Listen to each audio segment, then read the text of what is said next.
Now let's get to the good stuff that you guys have waited for. We've got each of us have come up with 7 eating experiences that we think represented the best of dining for 2015 and 16. And if you go down your list, Missy Jen, if we match one, then we'll say it. Okay, so why don't you take it away there? So we're starting from the top or the bottom? Yeah, start from, did you put them from bottom to top?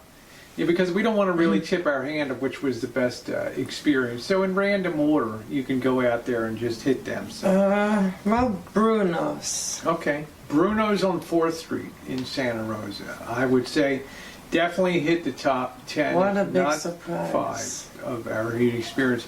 And what made Bruno such a big surprise for you? When you walk up from the outside, it's absolutely inconspicuous place. You really don't think anything of it. When you walk inside and you look around, you don't think anything of it. Then when you get your food, then think a lot of it. Think a lot of it because it's already like a 5-star restaurant, very eye appealing. And when you take your first bite, you're like, we walked out of that place, and we walked out of that place, the equivalent to being hit by a Mack truck when we walked out of there. We were not expecting that at all, and it was a great experience. So that's on my list too. So what else do you have, Missy Jen? Then we went to Betty's Fish and Chips, and gotta say for the price ratio and everything, that place was amazing. I would agree. It also made my list, and one of the things that made Betty's Fish and Chips such a home run right off the bat, it was our first Friday night Foodies. So, you know, we hit it out of the park the first time up at Pat. First time, right. We were really lucky. I mean, awesome. We were stuffed in there like sardines into that place, but that place was jamming with people wanting to get. They had that fresh Alaskan cod that they breaded perfectly with great fries, and well, it was a great way for us to start Friday night Foodies. We were not disappointed at all. So I tend to agree with Missy Jen that definitely deserves a spot on the top of our list there. Okay. And not only was the food good, but the atmosphere was good.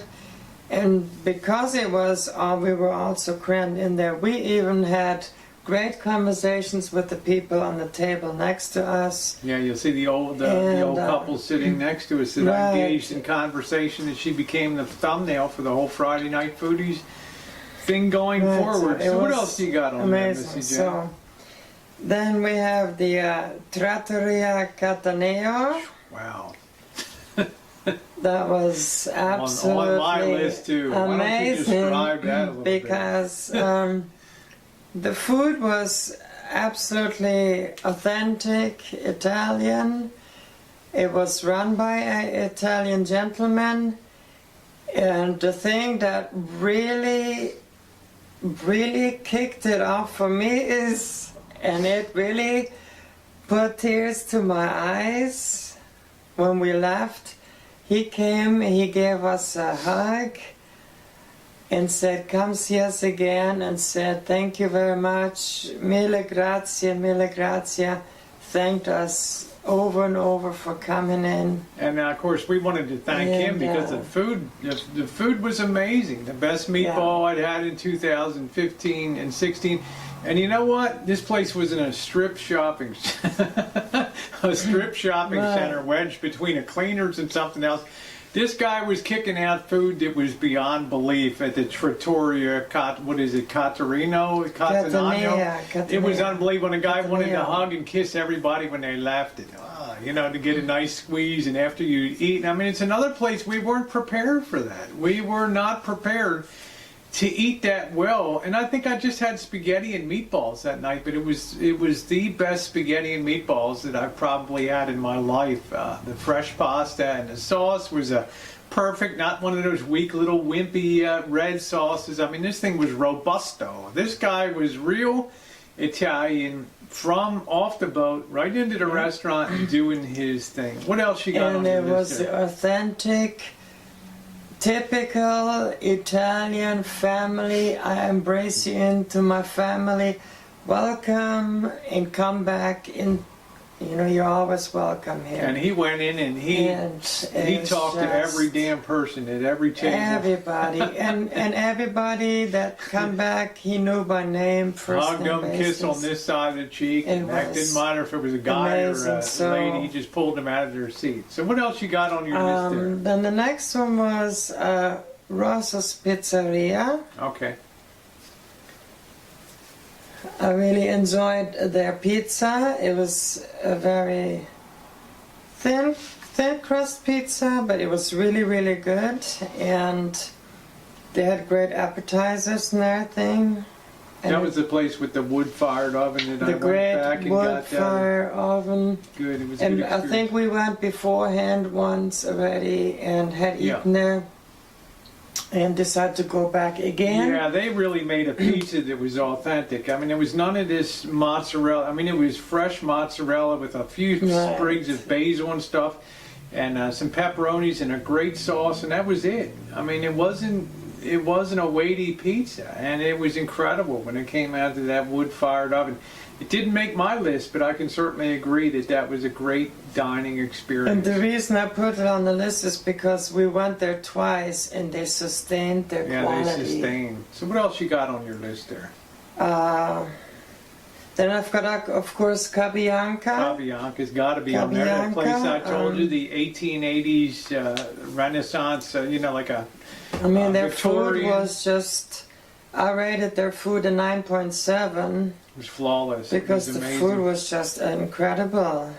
Yeah. What else you got on there? Then the next one is Colibris. Mm-hmm. We had the ribs there. Okay, that's where we were the only ones in the place, and the guy just basically just got in there and got the ribs served, and that was a hell of a portion. I remember that you said, I think, that those were the best ribs you had since Chicago. since Chicago, and those were the best ribs I've ever had, period.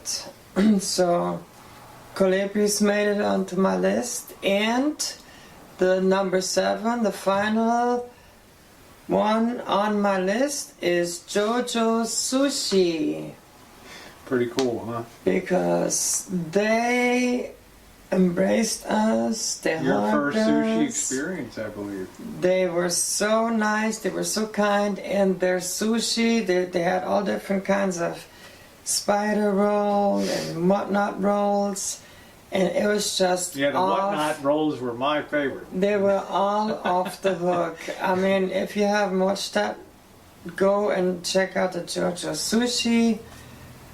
I was actually introduced to sushi. Yeah, that was your first sushi My experience. first sushi experience, And now I you had it was 2 times after that. really leery about that, very skeptical about what How you like it now? am I gonna get myself into. And I literally fell in love with sushi at the first time. That was it. At JoJo's, so it made All the right. That's a made the great top list. 7. Not all of mine made it onto that, but not all of Missy Jen's made it onto mine. But we do have some overlap there, and I think we already got an idea in our heads who we. We're not going to say it again, but I want to mention 2 other. When I had my birthday dinner, it was down at the Daily Grill. I think we took the rig down. We took the GMC RV, and we were going to overnight. And I don't know if it turned. I don't know if that was the one or not. Maybe not. But we ate at the Daily Grill, which is kind of a chain place. But it was amazing food. The waitress was probably the best waitress we ever had. She was sweet and pleasant, and that menu, for being a small chain, I think in California, maybe Northern California, Nevada, that food was bulletproof that she served us. And I think I even got a little birthday thing came out at the end too, which made it kind of sweet. Just impressed that a chain could be so good. The same way I was impressed with Outback Steakhouse down there. Yeah. And that The blew me away. Outback was great, The other place too. I want to mention was one of the last places that we ate was called Sauced Barbecue down in Petaluma. Remember, I wheeled you into the place. We had to park there. And the chili. I'm researching ways that I can replicate their chili. They had the 3 types of sauces there. The amount of food was amazing. I had the half a chicken, plus I had the tri-tip bits with the sauces. Ay caramba, and the chili. I mean, it was unbelievable down in Petaluma, and certainly deserving in my own personal top 5. If nothing else, the chili was probably one of the greatest things that I've ever eaten in my life down there. It was that darn good. Well, I'm going to whisper in Missy Jen's ear, and she's going to whisper in my ear. There we go, and we know where we're going tomorrow night. So guys, stay tuned on Saturday. We will reveal our #1 eating experience for 2015-16, and there were 53 of them that we did there. So to stand out on that list, you'd have to be a pretty remarkable place. Now, question is, will it hold up the next time we go in? Now the interesting thing is, we can reveal that much. We both picked the same thing. Right? Yep. We can reveal that much. We picked both the same one. Yeah, we both had the same one, and it did not disappoint. And you know what? I might have the same damn thing again to see. I probably will too. Look at her, I gotta calm her down, guys. Thanks for being along as we look back on a great year on Friday Night Foodies. And of course, you guys being along. I think the first one we set out, I think after a month we only had 50 or 60 views, and now we're up around 500-600 views after a week or two. So you guys are having fun too. You're getting in the spirit of this. And we've helped a lot of people decide, because the wine country is a very heavy tourist destination up here. For people that are into not super fine dining, but decent dining in the wine country style, it's been very helpful for them to get some information on the places that aren't on the Google searches and aren't in the Yelp first initial ones that come up. So I think we've done a good job. We're certainly none the worse for eating over that year. And well, we've had a lot of good times, a lot of good atmosphere, and a lot of great food. All right, guys, this will be, you'll see that next video coming up of our Ultimito eating experience. And then we'll be kicking off a whole new year. And we're going to talk about, we'll have a separate video that talks about some of the things that we want to accomplish, because we're going to have to start really digging in now, because, well, we've picked all the low-hanging fruit here. Now we have to really get in there, and some people have suggested some value dining to really press it for, entrees under $10, $15, and eating experiences with a $30 combined budget. All kinds of cool stuff. We'll see what we can do. All right, thanks so much for being along. And, well, we'll see you again on Saturday when we have the big reveal of the ultimate dining experience for 2015-2016. Thanks for watching, everyone.